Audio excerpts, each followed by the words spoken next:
Hello guys, welcome back to my channel. എന്തൊക്കെയുണ്ട് വിശേഷം? ഞാൻ ഈ ചാനൽ തുടങ്ങിയിട്ട് ഏകദേശം 1 month ആയി. ആക്ച്വലി എനിക്കിങ്ങനെ ഒരു യൂട്യൂബ് ചാനൽ ഉണ്ടെന്ന് എൻ്റെ ഹസ്ബൻഡിനല്ലാതെ വേറെ ആർക്കും അറിയില്ല. അതെനിക്ക് ഈ പബ്ലിസിറ്റി ഇഷ്ടമില്ലാഞ്ഞിട്ട് അങ്ങനെയൊന്നുമല്ല. സത്യം പറഞ്ഞാൽ എനിക്കറിയാവുന്നവരുടെ അടുത്തൊന്നും ഞാനിങ്ങനെ ഒരു ചാനൽ തുടങ്ങിയിട്ടുണ്ടെന്ന് പറയാനുള്ള ധൈര്യമില്ല. അതുകൊണ്ടാണ്. അതിൻ്റെ കാര്യം എന്ന് പറഞ്ഞു കഴിഞ്ഞാൽ എനിക്കറിയാവുന്നവർ മിക്കവാറും ഞാൻ എന്താണ് ചെയ്യുന്നതെന്ന് കാണാൻ വേണ്ടിയിട്ട് ഇത് കുത്തിയിരുന്ന് കാണും. എന്നിട്ട് ഇതിനകത്തുനിന്ന് ഞാൻ ചെയ്ത കുറ്റങ്ങളെല്ലാം കണ്ടുപിടിച്ച് എൻ്റെ അടുത്ത് പറയും. അതെനിക്കിഷ്ടമല്ല. ഞാനിങ്ങനെ ഒരു ചാനൽ സ്റ്റാർട്ട് ചെയ്തത് എനിക്കിഷ്ടമുള്ള കാര്യങ്ങൾ ചെയ്യാൻ വേണ്ടിയിട്ടും എനിക്കിഷ്ടമുള്ള രീതിയിൽ ഒരു വീഡിയോ ക്രിയേറ്റ് ചെയ്യാൻ വേണ്ടിയിട്ടാണ്. അവർക്കൊക്കെ ഇഷ്ടമുള്ള പോലെ ഓരോ വീഡിയോ ചെയ്യണമെന്നുണ്ടെങ്കിൽ അവർക്ക് ഓരോ ചാനൽ തുടങ്ങട്ടെ. എൻ്റെ ഈ തോട്ട് പ്രോസസ് ഒക്കെ എത്ര കറക്റ്റ് ആണെന്ന് എനിക്കറിയില്ല. പക്ഷെ എന്തോ ഞാനിപ്പോൾ ഇങ്ങനെയൊക്കെയാണ് ചിന്തിക്കുന്നത്. ഇപ്പം ഈ വീഡിയോയ്ക്കകത്ത് കാണുന്നതൊക്കെ ഞാനിങ്ങനെ എന്തെങ്കിലുമൊക്കെ ക്യാമറയ്ക്ക് ഫ്രണ്ടിൽ സംസാരിക്കാൻ ശ്രമിക്കുന്നത് റെക്കോർഡ് ചെയ്യുന്നതാണ്. പ്രാക്ടീസ്. പക്ഷെ എൻ്റെ മൈൻഡ് എന്നോട് പറയുന്നത് എന്ത് ചെയ്തിട്ട് അങ്ങോട്ട് മെനയാവുന്നില്ലല്ലോ സജി, ആ ഒരു വൈബാണ്.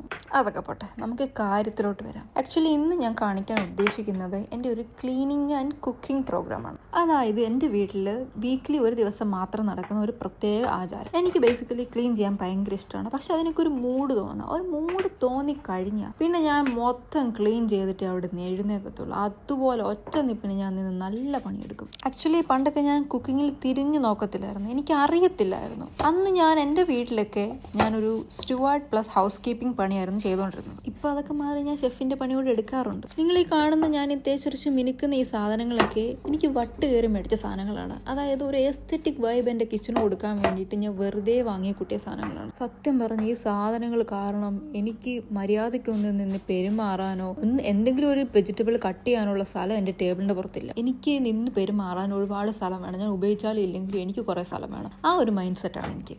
പക്ഷെ ഇതുപോലത്തെ അൽക്കുലത്തെ സാധനം എല്ലാം മേടിച്ച് വെച്ച് ഉള്ള സ്ഥലം കൂടി ഞാൻ കളഞ്ഞു. പിന്നെ ഇതെനിക്ക് ഒഴിവാക്കാനും പറ്റത്തില്ല. കാരണം ഞാൻ എൻ്റെ കെട്ടിയോനെ കൊണ്ട് നിന്ന നിപ്പിന് നല്ലതാണ് ഇത് മേടിക്കാൻ, വലിയ റേറ്റൊന്നും ഇല്ല എന്ന് പറഞ്ഞിട്ട് എൻ്റെ മെണപ്പിന് കയറി മേടിച്ച സാധനങ്ങളാണ് ഇതൊക്കെ. ഇനി ഇത് ഉപയോഗിച്ചില്ലെങ്കിൽ പുള്ളി എൻ്റെ അടുത്ത് ചോദിക്കും, അതെന്താ ഉപയോഗിക്കാത്ത, ആ സാധനം എന്ത്, അന്ന് മേടിച്ച സാധനം എന്ത്, ഇന്ന് മേടിച്ച സാധനം. അങ്ങനെ കുറേ സാധനം ഞാൻ മുക്കി. പക്ഷേ എല്ലാം ഒന്നും എനിക്ക് പറ്റത്തില്ലല്ലോ. അതുകൊണ്ട് ഞാൻ ബാക്കി സാധനം എല്ലാം എങ്ങനെയെങ്കിലുമൊക്കെ പുള്ളിയുടെ കൺവെട്ടത്ത് കാണുന്ന രീതിയിലൊക്കെ ഞാനിങ്ങനെ വെച്ച് അങ്ങനെയൊക്കെ ഇരിപ്പുണ്ട്. ഞാൻ യൂസ് ചെയ്യുന്നുണ്ടെന്ന് കാണിക്കാൻ വേണ്ടി. സാധനമൊക്കെ ഞാനിങ്ങനെ വീഡിയോ എടുക്കണം എന്ന വ്യാജേന മേടിപ്പിക്കുന്നതാണ്. പക്ഷേ എനിക്ക് കുറച്ച് കഴിയുമ്പോഴത്തേക്കിനും ഒരു മൂഡ് അങ്ങ് പോകും. ഞാൻ അത്രയ്ക്ക് എപ്പോഴും ഭയങ്കര എനർജറ്റിക് ആയിട്ടിരിക്കുന്ന ഒരാളൊന്നുമല്ല. പിന്നെ ഈ ഒരു സാധനം എൻ്റെ കാശ് കളഞ്ഞൊരു സാധനമാണിത്. ഈ ഒരു സാധനം ഞാൻ കുറേ റീലിലും കുറേ യൂട്യൂബ് ഷോർട്സിലും എല്ലാം കണ്ടിട്ട് എനിക്ക് ഭയങ്കരമായിട്ട് ഇഷ്ടപ്പെട്ടു. അങ്ങനെ ഞാൻ സോക്കറ്റ് പിടിച്ച് തെമൂന്ന് ഓർഡർ ചെയ്ത് മേടിച്ചൊരു സാധനമാണിത്. ആക്ച്വലി ഇത് യാതൊരു യൂസ് ഇല്ലാത്തൊരു സാധനമാണ്. എന്ന് വെച്ച് കഴിഞ്ഞാൽ ഒട്ടും വെയിറ്റ് ഇല്ല. ഇതിന് നമുക്ക് എന്തെങ്കിലും ഇതിൻ്റെ പുറത്ത് നമുക്ക് യാതൊരു വെയിറ്റ് ഉള്ള സാധനം, ഈവൻ ഞാൻ വെച്ചിരിക്കുന്ന ആ ഒരു ചെറിയ ഒരു കുപ്പി ഉണ്ടോ അതുപോലും ഇതിന് മര്യാദയ്ക്ക് ഇതിൽ വെക്കാൻ പറ്റത്തില്ല. ഒട്ടും ക്വാളിറ്റി ഇല്ലാത്തൊരു സാധനം. ഇത് ഞാൻ ആക്ച്വലി തെമൂന്നാണ് മേടിച്ചത്. ബട്ട് സ്റ്റിൽ തെമൂന്ന് മേടിച്ച സാധനം ആണെങ്കിലും തെമൂല് എല്ലാ സാധനങ്ങളും ഫ്ലോപ്പാണെന്നൊന്നും പറയാൻ പറ്റത്തില്ല. അത്യാവശ്യം നല്ല റേറ്റുള്ള സാധനങ്ങൾക്ക് അതിൻ്റെതായിട്ടുള്ള ക്വാളിറ്റി ഉണ്ട്. അപ്പം ഞാൻ മേടിച്ച സാധനങ്ങൾക്കൊക്കെ ആ ഒരു ലെവലിൽ ക്വാളിറ്റി ഉണ്ട്. പിന്നെ ഈ ഒരു സാധനവും വളരെ ചെറിയ വിലക്കൊന്നും വാങ്ങിച്ചതല്ല, അത്യാവശ്യം റേറ്റിന് തന്നെ മേടിച്ച സാധനമാണ്. ബട്ട് ക്വാളിറ്റി ഇല്ല. പിന്നെ ഞാനിപ്പോൾ ഈ അറേഞ്ച് ചെയ്തിരിക്കുന്ന സാധനം ഇത് ആക്ച്വലി ഞാൻ ലുലുന്ന് മേടിച്ചതാണ്. അത്ര വലിയ എസ്തെറ്റിക് ലുക്കൊന്നും ഇതിനില്ല. ബട്ട് സ്റ്റിൽ ഇതൊരു വുഡൻ ആൻഡ് ഗ്ലാസ് ഒരു ഫുൾ സെറ്റായിട്ട് വരുന്നത് കൊണ്ട് ഞാൻ ഇതങ്ങ് വാങ്ങി, അത്രേ ഉള്ളൂ. ആൻഡ് വൺ മോർ തിങ്, എനിക്ക് ചില സമയത്ത് ഒരു ഭ്രാന്തുണ്ടായിരുന്നു. അതായത് എനിക്ക് കഴിഞ്ഞ കുറച്ച് നാളായിട്ടൊരു ഭ്രാന്തുണ്ടായിരുന്നു. ഈ വുഡൻ സാധനങ്ങളോടൊരു പ്രത്യേക ഒരു താല്പര്യം എനിക്കുണ്ടായിരുന്നു. അതായത് പ്രത്യേകിച്ചും ഈവൻ കട്ടിംഗ് ബോർഡ് ആണെങ്കിലും ഐ നോ ദാറ്റ് ഇത് കൊള്ളത്തില്ല എന്നെനിക്കറിയാം. കാരണം അതിൽ കുറച്ച് മോൾഡ് ഫോർമേഷൻ അതുപോലെ ഫംഗൽ ഗ്രോത്ത് ഒക്കെ ഉണ്ടാകാനുള്ള സാധ്യത ഉണ്ട്. ബിക്കോസ് ഞാൻ ഫുഡ് സേഫ്റ്റി ആയതുകൊണ്ട് എനിക്കറിയാം it's not good at all. പ്രത്യേകിച്ച് നമുക്ക് ഡെയിലി യൂസിന് ഇത് കൊള്ളത്തില്ലെന്ന് എനിക്ക് നന്നായിട്ടറിയാം.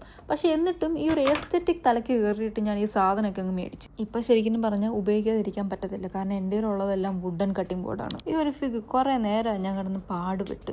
കാരണം ഇതിനകത്തുനിന്ന് ഊരി വരുന്നില്ല. ബേസിക്കലി നമ്മൾ നേരത്തെ വാങ്ങുന്ന സാധനമൊക്കെ അത്യാവശ്യം പെട്ടെന്ന് ഊരി വരുമായിരുന്നു. ഇതിന് ഊരി വരുന്നില്ല. ഭയങ്കര ബുദ്ധിമുട്ട്. ഞാൻ ചില സമയത്ത് കടിച്ചെടുത്താണ് കഴിക്കുന്നത്. എനിക്ക് അത്രയ്ക്ക് ക്ഷമയൊന്നുമില്ല ചില സമയത്ത്. അങ്ങനെ ഞാൻ അത് അങ്ങനെ ചെയ്യാറുണ്ട്. പക്ഷെ ഇപ്രാവശ്യം മേടിച്ചത് കഴിഞ്ഞ പ്രാവശ്യത്തിനെക്കാട്ടിലും കുറച്ചും കൂടി കട്ടി കൂടിയാണെന്ന് എനിക്ക് തോന്നിയിട്ടുണ്ട്. അടുത്ത പ്രാവശ്യം പോകുമ്പോൾ ഞാൻ വേറെ ടൈപ്പ് നോർമൽ ഫിഗ് മാത്രമേ മേടിക്കത്തുള്ളൂ. ഇങ്ങനെ കെട്ടിക്കോർത്ത ഈ ഒരു ടൈപ്പ് ഞാൻ വാങ്ങത്തില്ല. പിന്നെ ഈ ഒരു ഡ്രൈ ഫ്രൂട്ട് നമുക്കില്ലാതെ പറ്റത്തില്ല. ഇത് നമ്മുടെ മെയിൻ ആണല്ലോ. അടുത്തതായിട്ട് ഈ അവതരിപ്പിക്കുന്ന 3 പുതിയ കണ്ടെയ്നേഴ്സ് ഞാൻ ഈ റീസെൻ്റ് ആയിട്ട് മേടിച്ചാണ്. ഇതിൻ്റെ ഷോർട്സ് ആയിട്ടിട്ടുണ്ട്. ആക്ച്വലി ഇത് ഒരു അഫോർഡബിൾ ആയിട്ട് കണ്ടപ്പോഴത്തേക്കിനും വീണ്ടും എൻ്റെ ഒരു എസ്തെറ്റിക് ഉണർന്നു ഞാൻ വാങ്ങിച്ചു. പിന്നെ ഞാൻ അടുത്തായിട്ട് ക്ലീൻ ചെയ്യാൻ പോകുന്നത് എൻ്റെ ഈ ഒരു കുക്കിംഗ് ഓയിൽ ഞാൻ വെക്കുന്ന ഒരു റാക്കാണ്. ആക്ച്വലി ഞാൻ ഈ റാക്കും തെമൂന്ന് മേടിച്ചതാണ്.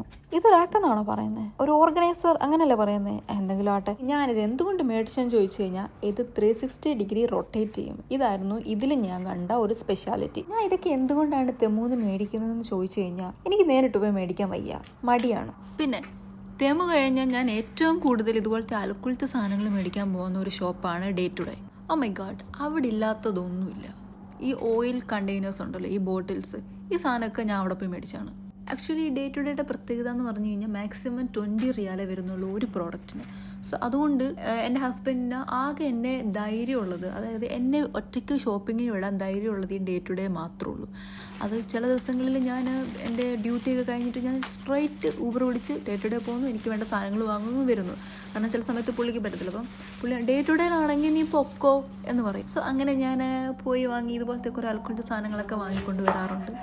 കാരണം പുള്ളിക്ക് അറിയാം മനുഷ്യൻ്റെ ഗുണമുള്ള സാധനമൊന്നും മേടിക്കാനല്ല ഞാൻ പോകുന്നതെന്ന്. അതുകൊണ്ട് പുള്ളി എന്നെ വിചാരിക്കും പോയിട്ട് വരട്ടെ, വെറുതെ പുള്ളി എന്തിനാണ് കഷ്ടപ്പെട്ട് ഇതിൻ്റെ പുറകെ നടക്കുന്നതെന്ന്. സംസാരിച്ച് ചെന്നപ്പോഴാണ് ഞാൻ ഒരു കാര്യം ഓർത്തത്. എനിക്ക് വിശക്കുന്നു, കാരണം ലഞ്ചൊന്നും ആയിട്ടില്ല. അപ്പോൾ പെട്ടെന്ന് ഞാൻ ചിന്തിച്ചപ്പോൾ ഫ്രിഡ്ജിൽ ഇന്നലത്തെ എൻ്റെ ബാക്കി, ഞങ്ങളുടെ വെഡ്ഡിങ് ആനിവേഴ്സറിയുടെ ബാക്കി കുറച്ച് കേക്ക് ഇരിപ്പുണ്ടായിരുന്നു. ഈ കേക്കിന് പിന്നിലൊരു സ്റ്റോറി ഉണ്ട്.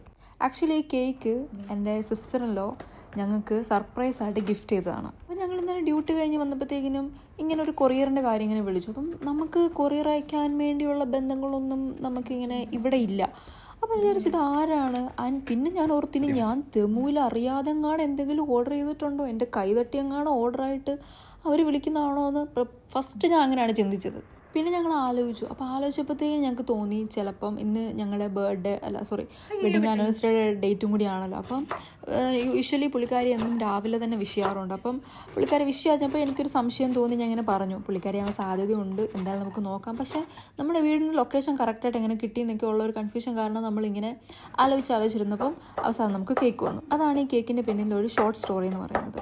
അങ്ങനെ നമ്മൾ അവസാനമായിട്ട് ലഞ്ച് പ്രിപ്പറേഷനിലോട്ട് കടന്നിരിക്കുകയാണ്. ഇതുകൂടി കഴിഞ്ഞ് ഇന്നത്തെ എൻ്റെ പണി ഞാൻ അവസാനിപ്പിക്കും. ഇനി കൂടുതൽ പണിയൊന്നും എടുക്കാൻ ഇന്ന് എന്നെ കിട്ടത്തില്ല. എനിക്ക് ചീര ഭയങ്കര ഇഷ്ടമാണ്. ഞാൻ എൻ്റെ ചെറുപ്പത്തിൽ തൊട്ട് ഒരുപാട് കഴിച്ചിട്ടുള്ള ഒരു വെജിറ്റബിൾ എന്ന് പറഞ്ഞാൽ, ഒരു ലീഫി വെജിറ്റബിൾ എന്ന് പറഞ്ഞാൽ അത് ചീരയാണ്. എൻ്റെ വീട്ടിൽ ഏറ്റവും കൂടുതലുള്ളൊരു പച്ചക്കറി എന്ന് പറയുന്നത് ചീരയാണ്. കാരണം ഈ സാധനം ഞാൻ ഭയങ്കരമായിട്ട് കഴിക്കുന്ന കാരണം ഞാൻ എല്ലാ പച്ചക്കറിയൊന്നും കഴിക്കത്തില്ലായിരുന്നു. അപ്പോൾ എൻ്റെ വീട്ടിൽ എൻ്റെ അമ്മ ചുറ്റുവട്ടം പറമ്പ് മുഴുവൻ ഈ ചീര നട്ടിട്ടുണ്ട്. അപ്പോൾ എനിക്ക് എന്നും സ്കൂളിൽ കൊണ്ടുപോകാനായിട്ട് ഈ ചീരയാണ്. എൻ്റെ ലഞ്ച് ബോക്സിലെ ഫുഡ് എന്ന് പറയുന്നത് ചീരത്തോരൻ, പിന്നെ ഈ നമ്മുടെ മുളക് ചമ്മന്തി ഇല്ലേ, മുളക് ചമ്മന്തി, പിന്നെ ചോറ്. അപ്പം ഞാൻ ഈ ലഞ്ച് ബോക്സൊക്കെ ഓപ്പൺ ചെയ്യുമ്പോൾ എൻ്റെ ഫ്രണ്ട്സ് എൻ്റെ അടുത്ത് പറയാറ്, ഇതെന്താണ് ഇന്ത്യൻ ഫ്ലാഗ് പോലെ ഉണ്ടല്ലോ നിൻ്റെ ലഞ്ച് ബോക്സ് തുറന്നാൽ. പിന്നെ അതിൻ്റെ കൂട്ടത്തിൽ ചില സമയത്ത് മുട്ട പൊരിച്ചത് കാണുമോ, എൻ്റെ പൊന്നോ മുട്ട പൊരിച്ചതിൻ്റെ മണം കൂടി ആകുമ്പോഴത്തേക്കിനും പിന്നെ എനിക്കൊന്നും വേണ്ട. സത്യം പറഞ്ഞാൽ അതൊക്കെ ഓർക്കുമ്പം അതൊക്കെ കഴിച്ച കാലം മറന്നു. പക്ഷേ ഇവിടെ വെച്ച് കഴിക്കുമ്പോൾ ടേസ്റ്റ് ഉണ്ട്, ഇല്ലെന്ന് ഞാൻ പറയുന്നില്ല. പക്ഷേ എനിക്ക് നാട്ടിൽ എൻ്റെ അമ്മ ഉണ്ടാക്കി തരുന്ന ആ ഒരു ടേസ്റ്റ് സത്യം പറഞ്ഞു കഴിഞ്ഞാൽ കിട്ടത്തില്ല. ഞാൻ ഇവിടെ എൻ്റെ റെസിപ്പി എന്നൊക്കെ പറയുന്നത് യൂട്യൂബ് നോക്കിയിട്ടുള്ളത്, അല്ലെങ്കിൽ എൻ്റെ ഒരു കൈക്കണക്ക് വെച്ചിട്ടുള്ള കാര്യങ്ങളൊക്കെയാണ് ഞാൻ ചെയ്യുന്നത്. പുള്ളിക്കാരുടെ റെസിപ്പിയൊക്കെ എനിക്കറിയാം, ബട്ട് അതൊക്കെ തന്നെയാണ് ഫോളോ ചെയ്യുന്നത്. പക്ഷേ എല്ലാം ആണെന്ന് ചോദിച്ചാൽ അല്ല കേട്ടോ. പിന്നെ എനിക്കൊരു സ്വഭാവം ഉണ്ടായിരുന്നു, ഞാൻ എവിടെ പോയാലും എവിടെ നിന്ന് ഫുഡ് കഴിച്ചാലും ഞാൻ എൻ്റെ അമ്മ ഉണ്ടാക്കുന്ന ഫുഡിൻ്റെ ടേസ്റ്റ് വെച്ച് കമ്പയർ ചെയ്ത് നോക്കുന്നൊരു സ്വഭാവം എനിക്കുണ്ടായിരുന്നു. അപ്പം പുള്ളിക്കാരുടെ ആ ഒരു ലെവൽ വരുന്നില്ലെന്ന് കാണുമ്പോൾ എനിക്ക് പിന്നെ ആ ഒരു ഫുഡിനോട് താല്പര്യമില്ല. പക്ഷെ പിന്നെ ഞാൻ മനസ്സിലാക്കി ഓരോരുത്തർക്കും അവരുടേതായിട്ടുള്ള രീതിയാണ് ഫുഡ് ഉണ്ടാക്കുന്നതിൽ. ഇപ്പം ഞാൻ ഉണ്ടാക്കുമ്പോഴാണെങ്കിലും ഓക്കെ ഏകദേശം അമ്മയുടെ സിമിലർ ടേസ്റ്റൊക്കെ വരുന്നുണ്ടെങ്കിലും എൻ്റേതായിട്ടുള്ളൊരു സ്റ്റൈലിലാണല്ലോ ഞാൻ ഫുഡ് ഉണ്ടാക്കുന്നത്. പിന്നെ ഞാൻ റിയാലിറ്റിയൊക്കെ കുറച്ചൊക്കെ ഒന്ന് അക്സെപ്റ്റ് ചെയ്ത് തുടങ്ങി. ഞാൻ ഈ പാത്രം എടുത്തപ്പോൾ ഓർത്ത് എനിക്കിത് ഇളക്കാൻ പറ്റത്തില്ല, ഇത് പണിയാകുമോ, ഞാൻ വേറെ പാത്രത്തിലോട്ട് ആക്കണമെന്ന് ഞാൻ ചിന്തിച്ചു. പിന്നെ ഞാൻ വിചാരിച്ചു ചീരയല്ലേ, കുറച്ച് കഴിയുമ്പോഴത്തേന് ഇതങ്ങ് അമങ്ങുമല്ലോ, ഏതായാലും കുറച്ച് നേരം കൂടി വെയിറ്റ് ചെയ്യാം. പക്ഷേ പ്രശ്നം പറ്റിയത് ഈ തവി ആക്ച്വലി ഞാൻ പുതിയതായിട്ട് മേടിച്ചതാണ്. അപ്പം വീഡിയോ എടുക്കുമ്പോഴത്തേക്കിനും ഒരു നല്ല പുതിയ തവി ഉപയോഗിക്കാം എന്ന് വിചാരിച്ച് ഞാനങ്ങ് എടുത്തതാണ്. പക്ഷെ എനിക്ക് കൈകാര്യം ചെയ്യാൻ പറ്റുന്നില്ല. ഇത് ഹാൻഡിൽ ചെയ്യാനായിട്ട് കുറച്ച് ബുദ്ധിമുട്ടുണ്ട്, നല്ല വെയിറ്റ് ഉണ്ട്. അത് മാത്രമല്ല എനിക്ക് ഈ ഒരു ലെവലിൽ ഈ ചീര ഇളക്കാനും പറ്റുന്നില്ല. പിന്നെ ഞാൻ ഈ ചീര തോരന് ഡ്രൈ കോക്കനട്ട്, നമ്മുടെ സാധാ ഉണക്കിയ കോക്കനട്ടില്ലേ നമ്മുടെ തേങ്ങ, ആ തേങ്ങയാണ് ഞാൻ ഉപയോഗിക്കുന്നത്. എന്നോട് കുറേ പേര് പറഞ്ഞു ഈ തേങ്ങ ഇട്ട് കഴിഞ്ഞാൽ നാടൻ ടേസ്റ്റ് ഒന്നും കിട്ടത്തില്ല, നമ്മുടെ ഫ്രഷ് സാധനം മേടിച്ചാലേ ടേസ്റ്റ് ഉള്ളൂ. പക്ഷേ ഞാനിവിടെ വന്ന കാലം തൊട്ട് ഈ തേങ്ങ തന്നെയാണ്, ഈ പാക്കറ്റിൽ ഉള്ള തേങ്ങ തന്നെയാണ് ഞാൻ ഉപയോഗിക്കുന്നത്. എൻ്റെ കറികൾക്കാണെങ്കിലും തോരനൊക്കെ ആണെങ്കിലും എനിക്ക് ഒരു ടേസ്റ്റ് വ്യത്യാസം തോന്നിയിട്ടില്ല. കാരണം നോർമലി നമ്മുടെ ഒരു ഫ്രഷ് തേങ്ങ എടുത്ത് എങ്ങനെയാണോ ടേസ്റ്റ് കിട്ടുന്നത് ആ ഒരു സിമിലർ ടേസ്റ്റ് തന്നെയാണ് ഈ തേങ്ങ ഉപയോഗിക്കുമ്പോൾ എനിക്ക് കിട്ടുന്നത്. അതറിയാൻ വേണ്ടി ഞാൻ സാധാരണ നമ്മുടെ ഷെല്ലുള്ള നോർമൽ തേങ്ങ മേടിച്ച് നോക്കി. പക്ഷേ എനിക്ക് ടേസ്റ്റ് വ്യത്യാസം തോന്നുന്നില്ല. ഹസ്ബൻഡോട് ചോദിച്ചപ്പോൾ പുള്ളിയും പറയുന്നത് ടേസ്റ്റ് വ്യത്യാസമൊന്നുമില്ല, ഇത് വാങ്ങുന്നതാണ് നല്ലത്, അതാണെങ്കിലും ഇതാണെങ്കിലും ഒരേ ടേസ്റ്റാണ്, പിന്നെ ഇത് വാങ്ങുന്നതല്ല നല്ലത്, അത്രയും പണി കുറഞ്ഞിരിക്കുമല്ലോ. അത് കേട്ടപ്പോൾ ഞാൻ ഓക്കെ, എനിക്ക് പ്രശ്നമൊന്നുമില്ല, പുള്ളിക്ക് പ്രശ്നമില്ല, പിന്നെ എനിക്കെന്താ പ്രശ്നം. ഇതിൻ്റെ ഇടയ്ക്ക് ഞാൻ ആ വലിയ തവി അങ്ങോട്ട് മാറ്റി എന്നിട്ട് പഴയ എൻ്റെ തവി തന്നെ അങ്ങനെ എടുത്തു. ഇതും വുഡാണ്. ആക്ച്വലി വുഡ് എന്ന് പറയുന്ന സാധനം ഫുഡ് സേഫ്റ്റി പ്രകാരം അത്ര നല്ലതല്ല നമുക്ക് യൂസ് ചെയ്യാം. പ്രത്യേകിച്ച് കുക്ക് ചെയ്യാനും അതുപോലെ തന്നെ ഇതുപോലുള്ള കാര്യങ്ങൾക്കൊന്നും ഉപയോഗിക്കാൻ അത്ര നല്ലതല്ല, ഡെയിലി യൂസിന് കൊള്ളത്തില്ല. നമ്മൾ സെർവ് ചെയ്യാനോ അതുപോലെ തന്നെ അങ്ങനെയൊക്കെയുള്ള കാര്യത്തിനൊക്കെ ആണെങ്കിൽ ഓക്കെ. അങ്ങനെ എൻ്റെ തോരൻ റെഡിയായി. ഇനി നമ്മൾ മീൻ വറക്കാൻ പോവുകയാണ്. ഇത് സീബാസ് ആണ് കേട്ടോ. ഇപ്രാവശ്യം കാശൊന്നും നോക്കിയില്ല, സീബാസ് തന്നെ വാങ്ങി. അതുകൊണ്ടൊന്നുമല്ല, സീബാസിന് നല്ല വിലക്കുറവിൽ ഫസ്റ്റ് ടൈമാണ് കിട്ടുന്നത്, അതുകൊണ്ട് മാത്രം മേടിച്ചതാണ്. അല്ലെങ്കിൽ നമ്മൾ പൊതുവെ സീബാസ് വാങ്ങാറേ ഇല്ല, ആ സ്ഥലത്ത് നമ്മൾ നോക്കാറേ ഇല്ല. ഏകദേശം ഒരു 3-3:30 കൂടി നമ്മുടെ ലഞ്ചൊക്കെ റെഡി ആയിട്ടുണ്ട്. ഒന്നും പറയണ്ട, അടിപൊളി ടേസ്റ്റ്, നല്ല നാടൻ ടേസ്റ്റ് ആയിരുന്നു. ഞാൻ കുറേ കഴിച്ചു. പിന്നെ ഞാൻ ഉണ്ടാക്കിയതുകൊണ്ട് പറയുന്നതല്ല, സംഭവം കൊള്ളാം. അല്ലെങ്കിൽ എനിക്ക് അത്യാവശ്യം ഫുഡൊക്കെ ഉണ്ടാക്കാൻ ഇപ്പം അറിയാം. അപ്പോൾ ഇന്നത്തേക്ക് ഇത്രേ ഉള്ളൂ. ഇനി എൻ്റെ ചാനൽ ഇഷ്ടപ്പെട്ടാൽ ഒന്ന് സബ്സ്ക്രൈബ് ചെയ്യുക, പിന്നെ വീഡിയോ ഇഷ്ടപ്പെട്ടാൽ ഒന്ന് ലൈക്ക് ചെയ്യുക, പിന്നെ നിങ്ങളുടെ അഭിപ്രായങ്ങൾ കമൻറ്റിൽ പറയുക. അപ്പോൾ അത്രേ ഉള്ളൂ. Okay, bye, Tata.